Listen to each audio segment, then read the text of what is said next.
Welcome to Not Milk Never Milk. Subscribe if you're lactose intolerant. You begin by picking tools that control pressure and edge, HB for structure, 4B for darks. Once chosen, position a steady light at about 45 degrees so shadows read consistently. Make sure to tape your paper if it moves. Start with very light, economical lines to block major shapes. This locks proportions.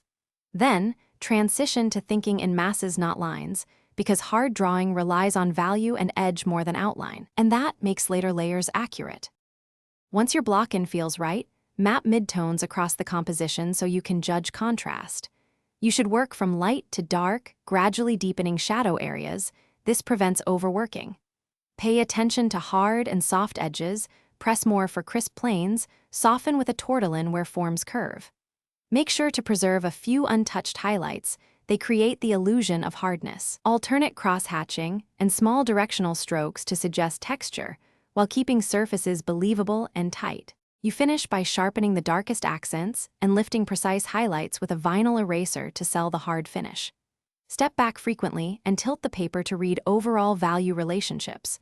Small shifts in contrast make big changes. If an area looks flat, relayer values and re-establish edges rather than scribbling. That keeps the drawing clean. If smudging becomes a problem, isolate the area with tracing paper or apply a light fixative, but test first, because fixatives can darken tones. Thanks for watching. If this was helpful, leave a like and consider subscribing. See you next time.